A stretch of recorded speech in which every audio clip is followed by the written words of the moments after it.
Isaiah B. I appreciate you guys checking out the channel, for checking out this video. So in today's topic, I want to talk about love, and not necessarily in a romantic sense, but really just being mindful of what you love. You know, because oftentimes we can love something, and just because we love it don't mean you should stay with it. Doesn't mean you should keep it. You know, and it doesn't mean you don't cherish it. It doesn't mean you don't even want it. But it's just sometimes that love can be harmful to you. You know, and this makes me think of what comes to mind, which is addiction, and how people who have an addiction will often love something so much that they can't even live without it. And they may even go into great lengths in order to get whatever they love, whatever they need, whatever they're addicted to. And this is something that everyone can resonate with, whether you're an addict or not, because in a sense, like I said in a previous video, everybody's addicted to something. You just have to find out what your addiction is, and then figure out and be honest with yourself about if that addiction is a positive thing in your life or not. You see, is it doing you any benefit, you know, coming out of this? And so one has to ask themselves, whatever I love right now, is it doing me any good?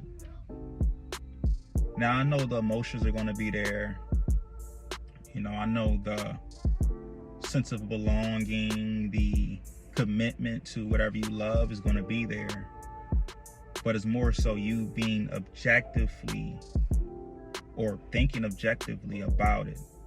You know, and you really being honest about if this addiction, if this love is a positive in your life or not, you know. And so this makes me think of sometimes when you have a relationship or you have a group of friends, you may love them, you may have fun with them, you can't see your life without them. But if they're toxic, if they're bringing you down, if they're coming along with drama and negativity, then you have to ask yourself, is it worth it in the end? You know, because on this channel, it's all about improving. It's all about becoming better. And if you're not able to do that with the people that surround you, you have to be heartless in a sense. You have to be cold with the way that you cut them off. You see, there are some people from our past who will describe me as very cold-hearted, very emotionalist. Now, these people don't know me truly, but they say this because my ability to cut someone off is so easy that it's almost like I never knew you. I have women from the city that I'm from who, if I were to see them walking down the street, I would walk past them like I've never known them, even if we've known each other for years. Now, you have to ask yourself, why am I doing this? Why do I behave like this? When you love and you honor and you cherish yourself, once you know your mission, once you understand your purpose, you start to cultivate your life in a certain shape, a certain direction. And anyone who's going against that direction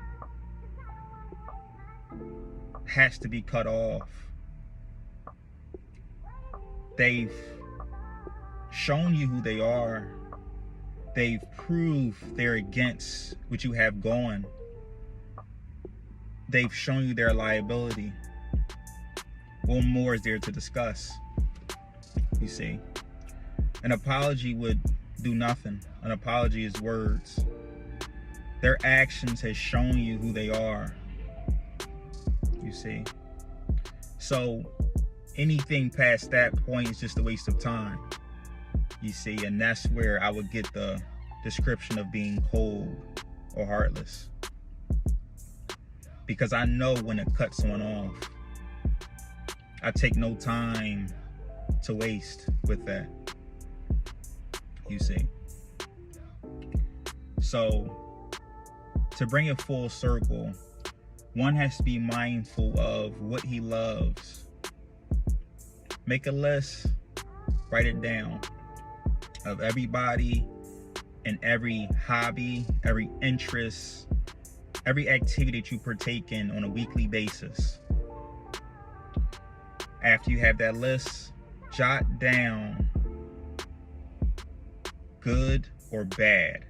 Put it in 2 separate categories. Check off everything that's bad. All right. Check off everything that is not doing you any progression, isn't giving you any positive reaction in your life. All right. Now, once you have that list of bad things, everything that you listed as bad, after you review that list, you cut it out instantly. You know, or you at least wean yourself off of it. You know, like I said earlier, when it comes down to things that you love, it's not always easy to cut things off. You know, it takes some time to, you know, disconnect from whatever it is you love. You see, it's a process. When you think about addiction, is a process. When you think about intolerance, is a process. You know, there's nothing that's fast and simple. But if it is something that, you know, needs some time, begin to make steps to eliminate that. And like I said, it can go for a person, a thing, activity, a hobby, whatever it is that's doing you a disservice and that's not benefiting to your purpose. You have to get rid of that. Because anything that's not taking, or that's not giving you energy, is taking. You see? Once you think about it like that, it's pretty simple. You know, something's either giving you energy or taking energy from you. And if that thing that's not, and that thing that's giving you, that thing that's taking energy from you, if it's not giving you even more energy in the end, like for example, setting up a business where you have to save money and invest and probably even go into some debt in order to eventually, you know, build your dream business. If it's nothing similar to that, then it's wasting your time. You know, so don't ever forget that. Something's either giving you energy or draining energy from you. Giving or draining. That's all energy does. All right? And that's for all aspects of life. You see? But I'm about to head home. Just came from the store. Got some stuff. And about to go home and make some lunch. Get ready for tomorrow. I have to go to the office tomorrow and then hang out with some family too afterwards. So that's it, man. That's all I wanted to share with you guys. I appreciate you guys again, and thank you for the subscriber increase, you could say, because I'm starting to get more people that's listening and sharing my messages. So I appreciate you guys again. Salute. Peace.